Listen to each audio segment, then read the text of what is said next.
Hello everyone, welcome to HP competitive exam. आशा करता हूं आप सभी अच्छे होंगे और स्वस्थ होंगे। आज के इस वीडियो लेक्चर में हम डिस्कस करेंगे क्वेश्चन पेपर जो कि है हमारा एचपी टेट का नॉन मेडिकल का एक क्वेश्चन पेपर है। आज है 23 जून 2024 और आज जो है मॉर्निंग शिफ्ट में Himachal Pradesh board of school education द्वारा जो ये पेपर कंडक्ट कराया गया। इसका जो सेकंड सेक्शन है जिसमें जनरल अवेयरनेस के 30 क्वेश्चन पूछे गए हैं, 30 से लेकर 60 तक, वो जो हम इस वीडियो लेक्चर में डिस्कस करेंगे। फर्स्ट क्वेश्चन देखिएगा।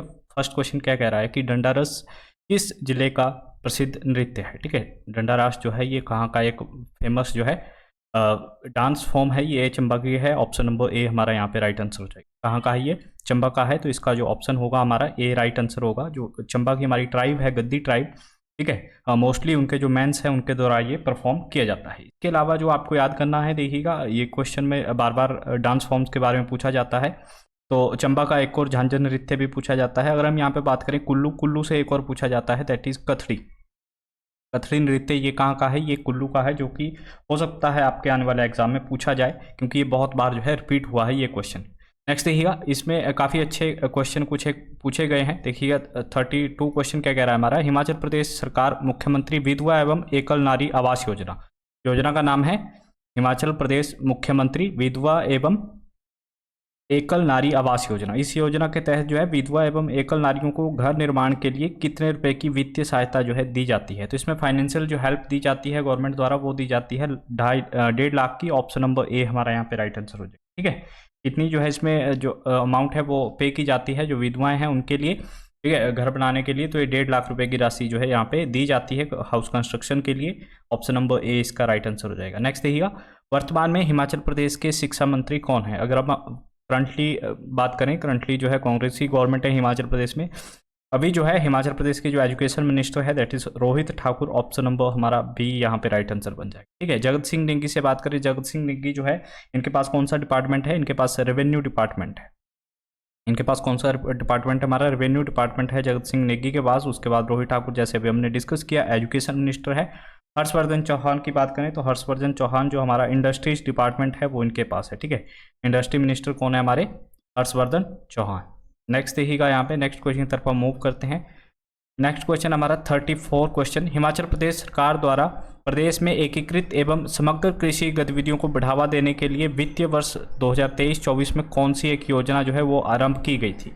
तो हिमाचल प्रदेश गवर्नमेंट द्वारा जो है फाइनेंशियल ईयर 23-24 में जो है इंटीग्रेटेड जो आपका एग्रीकल्चर एक्टिविटीज़ है होलिस्टिक, उनके लिए जो है एक योजना लेके आए थे Himachal government, that is him उन्नति योजना। इस योजना का नाम है, यह है हिम उन्नति योजना। ऑप्शन नंबर कौन सा? ऑप्शन नंबर सी इस क्वेश्चन का हमारे यहाँ पे राइट आंसर बन जाएगा। नेक्स्ट देखिएगा, वर्तमान में भारत के चीफ ऑफ डिफेंस स्टाफ कौन है, यानी कि भारत के अभी सीडीएस कौन है। फर्स्ट सीडीएस के बारे में पूछा जाता है कि फर्स्ट सीडीएस कौन थे, तो वो थे सर जनरल विपिन रावत जी। ठीक है, ये क्या थे? ये फर्स्ट थे। अब अगर हम करंट टाइम में बात करें, करंट टाइम में जो हमारे सीडीएस है वो है जनरल अनिल चौहान। कौन सा हो जाएगा यहाँ पे? ऑप्शन नंबर सी हमारा यहाँ पे राइट आंसर बन जाएगा। नेक्स्ट देखिएगा, एनएसएस योजना, ठीक है, जो आपकी राष्ट्रीय सेवा योजना है, नेशनल सर्विस स्कीम है, इसका जो मोटो है, उसका जो वाक्य है वो क्या है? इसका जो आदर्श वाक्य है वो है नॉट मी बट यू, यानी कि मैं नहीं परंतु तुम। अगर हम यहाँ पे बात करें तो option number D, not me but you. NSS जो है आपका ये कब आया था? ये आपका अस्तित्व में आया था 1969 में, 1969 में जो है ये अस्तित्व में आया था और इसकी फुल फॉर्म है नेशनल सर्विस स्कीम। नेक्स्ट देखिए 37 क्वेश्चन। विश्व व्यापार संगठन का मुख्यालय कहाँ पे है, यानी कि वर्ल्ड ट्रेड ऑर्गेनाइजेशन का जो हेडक्वार्टर है वो कहाँ पे है, इसके बारे में पूछा गया है। इसका हेडक्वार्टर है जिनेवा स्विट्जरलैंड के अंदर। कहाँ पे है ये? जिनेवा स्विट्जरलैंड के अंदर जो है हमारा जो वर्ल्ड ट्रेड ऑर्गेनाइजेशन है उसका हेडक्वार्टर है। WTO में लगभग 164 देश है आपके, ठीक है, जिन्होंने WTO को ज्वाइन कर रखा है। ट्रेड से रिलेटेड जो है इसमें समझौते होते हैं। अच्छा, इसका फॉर्मेशन कब हुआ था? WTO जो है ये कब बना था? ये बना था 1995 को। कब बना था? 1995 में जो है इसको WTO कहा गया है। इससे पहले इसको गेट के नाम से जानते थे, यानी कि general agreement on tariff and trade. ठीक है, इससे पहले इसका जो नाम था, पूछा जा सकता है आपके एग्जाम में कि WTO को पहले किस नाम से जाना जाता था, तो गेट आपको याद करना है, general agreement on tariff and trade. Next देखिएगा, निम्नलिखित में से कौन सा बंदरगाह भारत के पूर्वी समुद्री तटीय भाग में स्थित है, यानी कि ईस्टर्न कोस्टल पार्ट में जो है इंडिया के कौन सा यहाँ पे पोर्ट दे रखा है। अगर हम यहाँ पे बात करें मारवा गोवा की, तो ये कहाँ पे है? ये आपका गोवा के अंदर लोकेटेड है ये पोर्ट। पारादीप की बात करें, ये उड़ीसा के अंदर है। तो ऑप्शन नंबर यहाँ पे हमारा कौन सा हो जाएगा? ऑप्शन नंबर बी ही राइट आंसर हो जाएगा। पारादीप जो पोर्ट है हमारा, ये कहाँ पे है?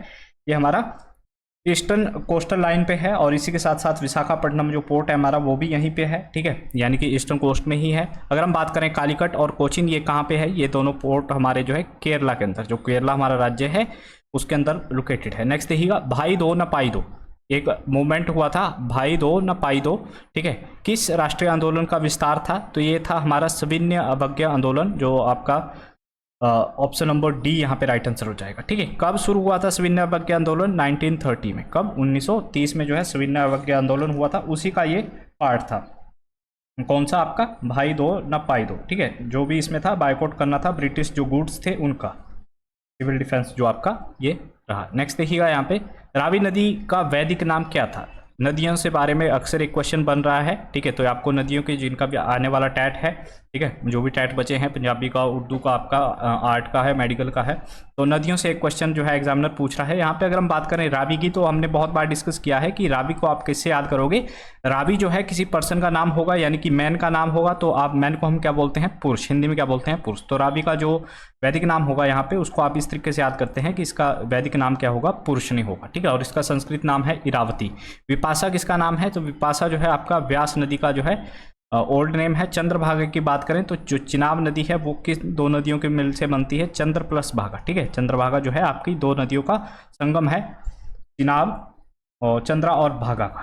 टोटल रिवर्स कितनी है हिमाचल प्रदेश की? जो मुख्य नदियां हैं, ठीक है, मेन रिवर कितनी है हिमाचल प्रदेश की? 5। डायरेक्टली क्वेश्चन बन सकता है आपके आने वाले एग्जाम में। नेक्स्ट देखिएगा, भारत का आदर्श वाक्य, भारत का जो नेशनल मोटो है वो क्या है? सत्यमेव जयते। सत्यमेव जयते आपने देखा होगा, लिखा रहता है, ठीक है, जो हमारा नेशनल एम्बलम है उसके नीचे भी आपको ये देखने को मिलेगा। तो ये किस उपनिषद से लिया गया है? तो ये लिया गया है मुंडको उपनिषद से। ऑप्शन नंबर बी यहाँ पे राइट आंसर बन जाएगा। कहाँ से लिया गया है सत्यमेव जयते? मुंडको उपनिषद से। और जो हमारा राष्ट्रीय गीत है, नेशनल क्या है सॉन्ग, कौन सा है हमारा राष्ट्रीय सॉन्ग? वंदे मातरम, ठीक है। नेशनल एंथम क्या है हमारा? जनगण मन है, जो कि रविंद्रनाथ टैगोर जी ने लिखा है, लेकिन जो सॉन्ग है दैट इज वंदे मातरम। वंदे मातरम, इसके बारे में भी एग्जामिनर पूछता है कि वंदे मातरम कहाँ से लिया गया है? तो वंदे मातरम जो है हमारा ये लिया गया है आनंद मठ से। आनंद मठ से, ये कहाँ से लिया गया है? आनंद मठ से। नेक्स्ट देखिएगा, भारत का प्रथम वायसराय कौन था? इंडिया का जो फर्स्ट वायसराय था वो था Lord Canning. Option number D यहाँ पे राइट आंसर बन जाएगा हमारा, बिल्कुल राइट आंसर रहेगा, ठीक है। इसके समय में बहुत सारे जो है चीज़ें हुई थी, जैसे 1857 की क्रांति से डायरेक्टली क्वेश्चन आता है कि 1857 की जो क्रांति हुई थी उस समय भारत के वायसराय कौन थे? तो वो भी आपको याद करना है, लॉर्ड कैनिंग ही थे, ठीक है। और इसी के समय जो है 1862, जैसा हमने कल डिस्कस किया था कि भारत में कितने हाई कोर्ट है? 25 हाई कोर्ट है वर्तमान में, ठीक है। जो फर्स्ट हाई कोर्ट था वो कब बना था? 1862 में बना था। कहाँ पे? कोलकाता के अंदर बना था। उसी साल आपका मद्रास में भी बना था और बॉम्बे में भी बना था, ठीक है। जो फर्स्ट हाई कोर्ट था, हाई कोर्ट का जो एक्ट था 1861 में आया था, ठीक है। तो हाई कोर्ट जो फर्स्ट बना था 1862, उसके समय जो वायसराय थे वो कौन थे? वो भी लॉर्ड कैनिंग थे, ठीक है। इन्हीं के समय में जो है हमारा जो हाई कोर्ट है वो बने थे। उसके अलावा जो आपका आर्कियोलॉजी सर्वे ऑफ इंडिया है वो कब, उसकी स्थापना कब हुई थी? 1861। उस समय भी जो है हमारे वायसराय कौन थे? ये लॉर्ड कैनिंग थे। नेक्स्ट देखिएगा, वर्तमान में मेघालय के मुख्यमंत्री कौन है? मुख्यमंत्रियों से चीफ मिनिस्टर से क्वेश्चन आ रहा है। कल राजस्थान के चीफ मिनिस्टर के बारे में पूछा गया था, जो कल का टैट था हमारा, और आज के टैट में पूछा गया है मेघालय के चीफ मिनिस्टर के बारे में। तो इनका नाम है कन्नाड संगमा। ऑप्शन नंबर बी यहाँ पे राइट आंसर बन जाएगा। कौन सा होगा? ऑप्शन नंबर बी या राइट आंसर हो जाएगा। इनकी पार्टी के बारे में अगर हम बात करें तो इनकी जो पार्टी है दैट इज नेशनल पीपल्स पार्टी। इनकी पार्टी का नाम क्या है? National people party.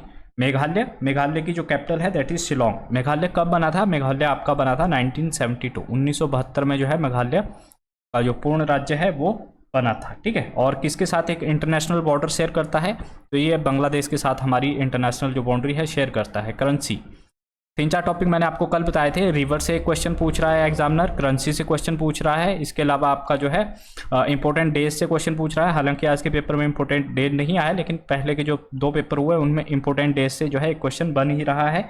तो ये जो टॉपिक्स है इनको आपको एक बार जो है रिवाइज जरूर करना है अगर आपका आने वाले दिनों में टैट का एग्जाम है। नेक्स्ट देखिएगा, यूरोपियन संघ की जो साझा मुद्रा है, कॉमन करेंसी है यूरोपियन यूनियंस की, वो क्या है? तो ये है euro. Option number C right answer हो जाएगा, ठीक है। रिपीटेड क्वेश्चन है ये, कल भी पूछा गया था। येन मैंने आपको बताया था, येन कहाँ की है? येन जापान की है। और युआन भी पूछा जाता है, युआन जो है वो आपकी चाइना की करेंसी है, ठीक है। और पाउंड की बात करें, पाउंड कहाँ की है? पाउंड जो करेंसी है ये आपकी चलती है कहाँ पे? और इसके बाद अगर हम बात करें रूबल की, रूबल जो है आपकी चलती है रसिया के अंदर। रूबल कहाँ पे चलती है? रसिया के अंदर। यूरो की बात करें, यूरो जो है अभी हमने डिस्कस किया, ये है जॉइंट करेंसी है यूरोपियन यूनियंस की। नेक्स्ट देखिएगा, नेक्स्ट हमारा चंद्रयान 3 के रोवर का नाम क्या था? जो चंद्रयान 3 था उसका जो रोवर था उसका नाम क्या था? चंद्रयान 3 लॉन्च कब हुआ था ये भी पूछा जा सकता है। तो चंद्रयान 3 की जो लॉन्च डेट है दैट इज़ 14 जुलाई 2023। कब हुआ था लॉन्च? ये 14 जुलाई 2023 को लॉन्च हुआ था। कहाँ से? सतीश धवन जो हमारा स्पेस सेंटर है, कहाँ पे? श्रीहरिकोटा आंध्र प्रदेश के अंदर। ठीक है, श्रीहरिकोटा आंध्र प्रदेश। इसका जो रोवर था उसका नाम था प्रज्ञान। ऑप्शन नंबर बी यहाँ पे राइट आंसर बन जाएगा। सिगड़ी ग्लेशियर हिमाचल प्रदेश के किस जिले में स्थित है? सिगड़ी, बड़ा सिगड़ी, ये कहाँ पे है? ये लाहौल स्पीति के अंदर। हिमाचल प्रदेश का सबसे बड़ा ग्लेशियर कौन सा है? उसका नाम है बड़ा सिगड़ी ग्लेशियर। वो कहाँ पे है? वो लोकेटेड है हमारा यहीं पे, जो आपका लाहौल स्पीति है। इसकी लेंथ कितनी है? तो लगभग 27 किलोमीटर। ठीक है, इसकी लेंथ कितनी है? 27 किलोमीटर। इसके अलावा और भी जो लाहौल स्पीति के ग्लेशियर है, जैसे गेफोंग ग्लेशियर हो गया, आपका कुल्टी ग्लेशियर हो गया, ये कहाँ पे है? ये सारे लाहौल स्पीति के अंदर है। हो सकता है आपसे एग्जामिनर थोड़ा टफ क्वेश्चन पूछ ले या फिर इसी क्वेश्चन को घुमा के पूछ ले कि बड़ा सिगड़ी जो ग्लेशियर है वो कौन सी वैली के अंदर है। ठीक है, तो ये कौन सी वैली के अंदर है? ये चंद्रा वैली। कौन सी वैली के अंदर है? ये चंद्रा वैली के अंदर आपका लोकेटेड है बड़ा सिगड़ी ग्लेशियर। नेक्स्ट देखिएगा, बाबा कांशीराम, मोस्ट इंपोर्टेंट पर्सन है बाबा कांशीराम। बाबा कांशीराम को पहाड़ा द बुलबुल जो है कहकर किसने संबोधित किया था? ये जो टाइटल था ये किसने दिया था इनको? ये दिया गया था सरोजिनी नायडू द्वारा। ऑप्शन नंबर सी हमारा यहाँ पे राइट आंसर बन जाएगा। बाबा कांशीराम से क्या क्या क्वेश्चन बनते हैं? एक तो इनका जो है बर्थ प्लेस पूछा जाता है, तो डाडा सिबा कहाँ पे, कौन सी डिस्ट्रिक्ट से बिलोंग करते थे? तो कांगड़ा डिस्ट्रिक्ट से। कहाँ से? कांगड़ा डिस्ट्रिक्ट से ये बिलोंग करते थे। अच्छा, जवाहरलाल नेहरू ने इनको एक टाइटल दिया था दैट इज पहाड़ी गांधी। ठीक है, दो क्वेश्चन के आते हैं। पहाड़ी गांधी के नाम से किसको जाना जाता है? तो बाबा कांशीराम जी को पहाड़ी गांधी के नाम से जाना जाता है। अच्छा, किसने ये टाइटल दिया? तो जवाहरलाल नेहरू ने इनको ये टाइटल दिया था। और जब हम जो हमारे भगत सिंह थे, ठीक है, राजगुरु थे, उनको जो फांसी हुई थी उनके बाद इन्होंने एक प्रण लिया था कि जब तक देश आज़ाद नहीं होता, ठीक है, जब तक हमारा भारत देश आज़ाद नहीं होता तब तक क्या करेंगे? ये काले कपड़े डालेंगे। ठीक है, तो इन्होंने ये प्रण ले रखा था। नेक्स्ट देखिए, लिप्पा असरंग अभ्यारण्य किस जिले में स्थित है? लिप्पा जो वाइल्ड लाइफ सेंचुरी है वो कहाँ पे है? लिप्पा जो वाइल्ड लाइफ सेंचुरी है ये लोकेटेड है किन्नौर के अंदर। Option number D right answer बन जाएगा हमारा। लाहौल स्पीति से आपको याद करनी है किब्बर वाइल्ड लाइफ सेंचुरी। ठीक है, मोस्ट इंपोर्टेंट है ये किब्बर वाइल्ड लाइफ सेंचुरी। क्यों? क्योंकि ये हिमाचल प्रदेश की सबसे बड़ी वाइल्ड लाइफ सेंचुरी है। क्या है? हिमाचल प्रदेश की सबसे बड़ी वाइल्ड लाइफ सेंचुरी है। चंबा से 2 वाइल्ड लाइफ सेंचुरी पूछी जाती है, हालांकि बहुत वाइल्ड लाइफ सेंचुरी है यहाँ पे और भी है इसके अलावा। फर्स्ट ऑफ ऑल आपको याद करना है तुंडा वाइल्ड लाइफ सेंचुरी, और जो सेकंड है that is गांगुल wild life sanctuary, जो कि एग्जामिनर बार बार पूछ रहा है। और कुल्लू से अगर हम बात करें, कुल्लू से 2 आपको याद करनी है, एक है कायस वाइल्ड लाइफ सेंचुरी और दूसरी है कन्वर वाइल्ड लाइफ सेंचुरी। ठीक है, ये कहाँ की है? ये कुल्लू डिस्ट्रिक्ट के अंदर लोकेटेड है। हिमाचल प्रदेश में टोटल नेशनल पार्क कितने हैं? तो 5 हमारे यहाँ पे नेशनल पार्क है। ठीक है, क्या आप मुझे बता सकते हो कि नेशनल पार्क और जो वाइल्ड लाइफ सेंचुरीज है इनके बीच में क्या डिफरेंस होता है? कमेंट करके जरूर बताइएगा अगर आपको इसके बारे में पता है, अदरवाइज मैं जो है कमेंट पिन कर दूंगा आपके लिए। नेक्स्ट देखिएगा, एपिस मेलिफेरा। एपिस मेलिफेरा जो है वो किससे संबंधित है? यानी कि ये साइंटिफिक नेम है, किसका साइंटिफिक नेम है? तो हनी बी, जो मधुमक्खी है हमारी, हनी बी मधुमक्खी का जो साइंटिफिक नेम है that is Apis mellifera. Option number कौन सा? ऑप्शन नंबर ए यहाँ पे राइट आंसर बन जाएगा। कांगड़ा और पंजाब के पहाड़ी क्षेत्रों को हिमाचल प्रदेश में कब विलय किया गया था? कांगड़ा का कुछ एक एरिया, ठीक है, पंजाब के जो एरिया थे उनको मर्ज किया गया था, तो बड़ा विशाल हिमाचल बना था 1 नवंबर 1966 में। 1966 में जो है विशाल हिमाचल प्रदेश का निर्माण हुआ था। अब हिमाचल प्रदेश में कितने जिले हो गए थे? 10 जिले। इससे पहले हिमाचल प्रदेश में कितने थे? जब हिमाचल बना था, कब बना था? 1948, 1948 को हिमाचल प्रदेश का गठन हुआ था। ठीक है, उसके बाद 1954 में 1 जिला ऐड हुआ। 1948 में हिमाचल प्रदेश में 4 जिले थे। 54 में 5th जिला जो है वो बिलासपुर ऐड हुआ। फिर 1960 में जो आपका किन्नौर ऐड हुआ, तो 6 जिले। और जो 1966 में पुनर्गठन हुआ था हिमाचल प्रदेश का, तो 10 जिले हुए। उसके बाद 2 और जिले जो है बाद में हिमाचल प्रदेश से ही बनाए गए थे काट के। तो यहाँ पे कौन सा बन जाएगा हमारा? ऑप्शन नंबर डी हमारा यहाँ पे बिल्कुल राइट आंसर बन जाएगा। ठीक है, और हिमाचल प्रदेश को जो पूर्ण राज्य का दर्जा है वो कब दिया गया था? तो ये दिया गया था 25 जनवरी 1971। 25 जनवरी 1971 को क्या है? हिमाचल प्रदेश को पूर्ण राज्य का दर्जा दिया गया था। नेक्स्ट देखिएगा, इंपॉर्टेंट क्वेश्चन है, महिला आरक्षण जो विधेयक नारी शक्ति अधिनियम है संसद में कब पारित हुआ? जो लोकसभा और राज्यसभा के लिए है ये, उनकी सीटों के लिए। तो यहाँ पे आपसे अमेंडमेंट भी पूछा जा सकता है कि कौन से नंबर का अमेंडमेंट था ये, यानी कि कौन सा संशोधन था? 128वां संशोधन था। और कब जो है ये पास हुआ था? तो ये आपका 21 सितंबर 2023 को जो है पास हुआ था। ऑप्शन नंबर कौन सा बनेगा हमारा यहाँ पे, option number C right answer रहेगा। अनुच्छेद 370 कब हटाया गया? अनुच्छेद 370 कहाँ से रिलेटेड है? जम्मू कश्मीर। जम्मू कश्मीर को जो है स्पेशल प्रोविजन थे इसके अंदर, तो इसको जो है हटाया गया था 5-6 अगस्त 2019 में। कब हटाया गया था?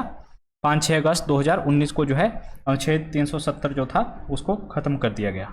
नेक्स्ट देखिए 53, नीति आयोग के पदेन अध्यक्ष कौन होते हैं? जो नीति आयोग है हमारा, इसका जो एक्स ऑफिशियो चेयरमैन होता है वो होते हैं भारत के प्रधानमंत्री यानी कि prime minister of India. Option number B. कौन सा ऑप्शन बन जाएगा? Option number B. प्रधानमंत्री नरेंद्र मोदी जी जो है अभी करंट टाइम में इसके अध्यक्ष हैं। अच्छा, नीति आयोग कब आया? नीति आयोग जो है आपका 2015 में इसकी फॉर्मेशन हुई। किसको इसने रिप्लेस किया था? तो योजना आयोग आपने पहले सुनी होगी, पंचवर्षीय योजनाएं चलती थी, ठीक है। उन पंचवर्षीय योजनाएं को खत्म करके एक नया जो है आयोग बनाया गया। जो पंचवर्षीय योजनाएं थी वो आती थी योजना आयोग के तहत। योजना आयोग को खत्म करके जो है नया आयोग बनाया गया, दैट इज नीति आयोग। इसकी फॉर्मेशन कब हुई आपकी? 2015 में। नेक्स्ट देखिएगा G20 देशों का जो है 18वां शिखर सम्मेलन नई दिल्ली में कब आयोजित हुआ? G20 का जो है इंडिया ने इस बार होस्ट किया और फर्स्ट टाइम, ठीक है, फर्स्ट टाइम भारत ने क्या किया? G20 की होस्टिंग करी, तो दिल्ली में हुआ। ये कब जो है आपका कब हुआ? तो 9 से 10 सितंबर 2023। ऑप्शन नंबर कौन सा बनेगा हमारा यहाँ पे? ऑप्शन नंबर ए हमारा यहाँ पे राइट आंसर बन जाएगा, ठीक है। और इसका जो मोटो था दैट इज मोस्ट इंपोर्टेंट वसुदेव कुटुंबकम, ठीक है। इसका जो मोटो था, इसका जो आदर्श वाक्य था उसका नाम था वसुदेव कुटुंबकम। और पूछा जा सकता है कि 2024 का जो आपका G20 समिट है वो कहाँ पे होगी? तो ये आपकी री डी जेनेरियो में होगी, ठीक है। नेक्स्ट देखिएगा संविधान सभा में उद्देश्य प्रस्ताव कब प्रस्तुत किया गया था? संविधान सभा का जो उद्देश्य प्रस्ताव था ये 13 दिसंबर 1946 को जो है लाया गया था। किसके द्वारा लाया गया था? जवाहरलाल नेहरू द्वारा, ठीक है। नेहरू जी द्वारा जो है ये उद्देश्य प्रस्ताव लाया गया था, ठीक है। संविधान सभा के गठन के लिए पहली जो मीटिंग थी आपकी वो 9 दिसंबर 1946 को हुई थी, जिसमें सच्चिदानंद सिन्हा को जो है इसका अस्थायी अध्यक्ष जो है वो चुन लिया गया था। उसके बाद दोबारा मीटिंग हुई थी 11 दिसंबर 1946 को, जिसमें राजेंद्र प्रसाद जी जो थे उसको जो है परमानेंट अध्यक्ष चुना गया था आपकी जो संविधान सभा थी उनका। उसके बाद 13 दिसंबर 1946 को जो है नेहरू जी एक प्रस्ताव लेके आए, दैट इज उद्देश्य प्रस्ताव, ठीक है, जिसको 22 जनवरी 1947 में जाके जो है एक्सेप्ट किया गया, ठीक है। और यही प्रस्ताव, ठीक है, इसी को जो है बाद में मॉडिफाई करके यही प्रस्ताव भारत की जो हमारा संविधान है उसकी प्रस्तावना बना, ठीक है। भारत की जो संविधान की प्रस्तावना है वो यही उद्देश्य प्रस्ताव जो है बाद में बना। नेक्स्ट देखिएगा यंग इटली संगठन का संस्थापक कौन है? यंग इटली जो संगठन है मैगजीनी द्वारा जो है, ऑप्शन नंबर ए यहाँ पे राइट आंसर हो जाएगा। ये जो है आपका पॉलिटिकल मूवमेंट था 1831 का, ठीक है, 1831 का जो है एक पॉलिटिकल मूवमेंट था। नेक्स्ट देखिएगा ऐसे क्वेश्चन को आप स्किप कर सकते हो या फिर तुक्का जो है इनमें लगा सकते हो क्योंकि यहाँ पे नेगेटिव मार्किंग। नेक्स्ट देखिएगा भारत की कितनी भाषाओं को भारतीय संविधान की 8वीं अनुसूची में रखा गया है? 2 क्वेश्चन यहाँ से बनते हैं। एक तो डायरेक्टली बनता है कि भारत की जो भाषाएं हैं, ठीक है, कितनी भाषाओं को जो है अनुसूची में रखा गया है, जैसे एक क्वेश्चन बना है। और यहाँ पे डायरेक्टली या तो फिर आपको अनुसूची पूछा जा सकता है, तो आपको याद करना है कि ये कौन सी अनुसूची में है। 8 जो हमारा शेड्यूल है उसके बारे में जो है 22 भाषाओं का उसमें वर्णन किया गया है। ऑप्शन नंबर सी इसमें राइट आंसर बन जाएगा, ठीक है। जो हमारा एक्चुअल संविधान था, जो सबसे पहले संविधान बना था, उस समय 14 भाषाओं को जो है इसमें मान्यता प्राप्त थी, लेकिन बाद में जो है ऐड कर दी गई और यहाँ पे अभी करंट टाइम में 22 भाषाएं जो है इसमें ऐड है। और एक और बात जो आपको याद करनी है कि इंग्लिश हमारे संविधान में नहीं है, ठीक है, इंग्लिश का जो है वर्णन उसमें नहीं है। नेक्स्ट देखिएगा भारत में प्राकृतिक आपदाओं का नोडल अधिकारी कौन होता है? जो हमारी नेचुरल डिजास्टर्स होते हैं उसका नोडल ऑफिसर कौन होता है? तो ये होता है सेंट्रल रिलीफ कमिश्नर, जो कि काम करता है किसके अंदर? मिनिस्ट्री ऑफ होम अफेयर के अंदर, ठीक है, CRC। ऑप्शन नंबर डी इसका राइट आंसर हो जाएगा। कौन सा हो जाएगा? ऑप्शन नंबर डी इसका राइट आंसर हो जाएगा। नेक्स्ट देखिएगा 59 क्वेश्चन, ये कल के पेपर में भी पूछा गया था। अंतर्राष्ट्रीय न्यायालय का जो मुख्यालय है वो कहाँ पे है? तो ये हेग के अंदर लोकेटेड है। हेग कहाँ पे? आपका नीदरलैंड के अंदर। कहाँ पे? नीदरलैंड के अंदर। और जो अंतर्राष्ट्रीय मुख्यालय है इसमें 15 जज होते हैं आपके, और फर्स्ट जज जो कि इंडिया से बने थे, chief justice of international court जो कि इंडिया से थे, उनका नाम था नगेंद्र सिंह दत्त, ठीक है, नगेंद्र सिंह दत्त। नेक्स्ट देखिए 60 क्वेश्चन जो कि लास्ट क्वेश्चन है, निम्नलिखित में से कौन सी संयुक्त राष्ट्र आधिकारिक भाषा नहीं है? यूएनओ की, यूनाइटेड नेशन ऑर्गेनाइजेशन की कौन सी जो है एक ऑफिशियल लैंग्वेज नहीं है? यूएनओ की कितनी ऑफिशियल लैंग्वेजेज है? तो 6 जो है इसकी ऑफिशियल लैंग्वेजेज हैं। अगर हम बात करें तो चाइनीज़, अरबिक, स्पेनिश, इसके अलावा जो बचती है आपकी दैट इज़ फ्रेंच, रशियन और इंग्लिश, ठीक है। तो हिंदी जो है यूएनओ की जो ऑफिशियल लैंग्वेज नहीं है। ऑप्शन नंबर ए हमारा यहाँ पे राइट आंसर बन जाएगा। तो ये थे जीके के क्वेश्चन। आई होप आपको वीडियो अच्छा लगा होगा। इसका जो पीडीएफ है वो टेलीग्राम ग्रुप में मैं दे दूंगा। टेलीग्राम ग्रुप का लिंक डिस्क्रिप्शन में है। लगभग 9000 बच्चा जो है हमारे पास टेलीग्राम पे जुड़ा हुआ है, तो आप भी उसको ज्वाइन कर लीजिएगा। अगर आप और हिमाचल प्रदेश के कॉम्पिटिटिव एग्जाम की तैयारी कर रहे हैं तो चैनल को सब्सक्राइब जरूर कर दीजिएगा, और एफर्ट अगर थोड़े अच्छे लग रहे हैं तो वीडियो को लाइक जरूर कर दीजिएगा। Thank you for watching us.